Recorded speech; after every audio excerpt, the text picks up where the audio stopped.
పిల్లలకు అందించే పోషక ఆహారంలో భాగంగా స్కిన్లెస్ చికెన్ మాత్రమే ఆహారంలో అందిస్తే ఆరోగ్యానికి చాలా మంచిది. పెరిగే పిల్లలకు ప్రోటీన్లు, విటమిన్లు చాలా అవసరం కాబట్టి ఇందుకోసం కొందరు మాంసాహారం కూడా పెడుతుంటారు.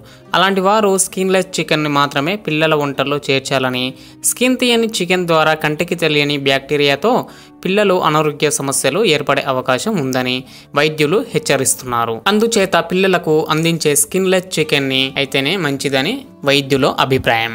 అయితే చికెన్ను పిల్లలు తీసుకుంటే కొలెస్ట్రాల్, రక్తపోటు వంటి సమస్యలు ఉండవు. ముఖ్యంగా వర్షాకాలంలో చికెన్ సూప్, చికెన్ వంటకాలను పిల్లలకు అందించడం ద్వారా జలుబు, దగ్గు వంటి సమస్యలను తొలగించవచ్చు.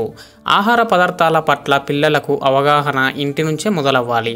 దుకాణాల్లో కొనుగోలు చేసే చిప్స్, సోడా, జ్యూస్ వంటి నియంత్రించి ఇంట్లోనే స్వయంగా వంటకాలు, పండ్ల రసాలు తయారు చేసి ఇస్తుండాలి. పోషక విలువలు, మాంసకృతులు అధికంగా ఉండే పప్పు ధాన్యాలను రోజువారీ ఆహారంలో వాడితే వారి ఎదుగుదల బాగుంటుంది.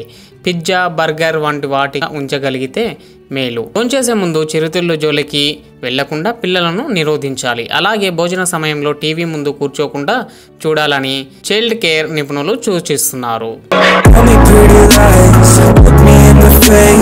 Tell me that you love me, even if it's fake, 'cause I don't fucking care.